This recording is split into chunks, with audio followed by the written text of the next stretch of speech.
Hello everyone, I'm doing my topic on does the advancement of technology help or hurt victims of domestic violence?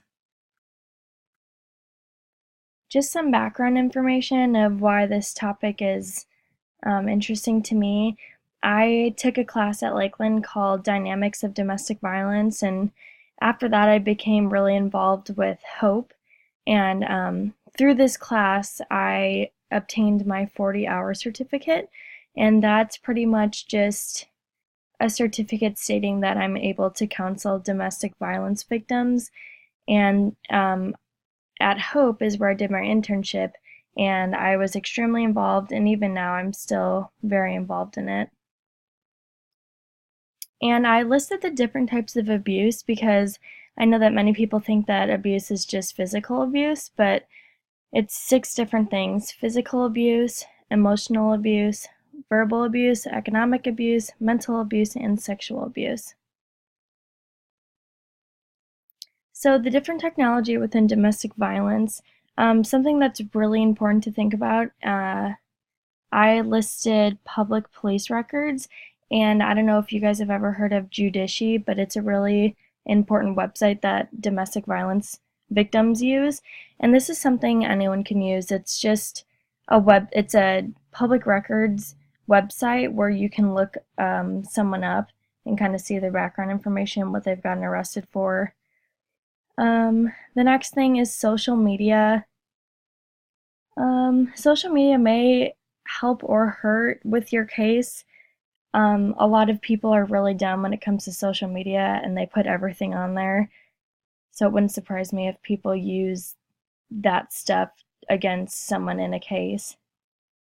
And word of mouth spreads very quick. So if someone posts something on Facebook or on Twitter, on Instagram, someone's going to screenshot it, and there you go, you got a case. And then the next thing that I have is shelter screening. And what we do when we get a crisis call on the crisis line is we do a shelter screening. So we take someone's name down and we look them up in Judici, and we make sure that they are not the actual abusers in the relationship. And this is very important because we don't want to have people that are abusive within the shelter, because obviously that would scare a lot of the people that are there. And the last thing I have are resources to help domestic violence victims, and this is really pertaining to the people that are in shelter.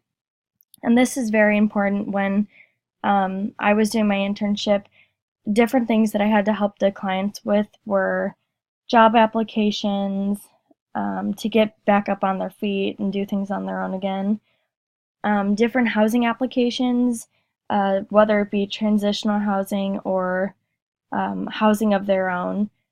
Some other clients also needed help with food stamp applications and different government benefits kind of pertaining to that.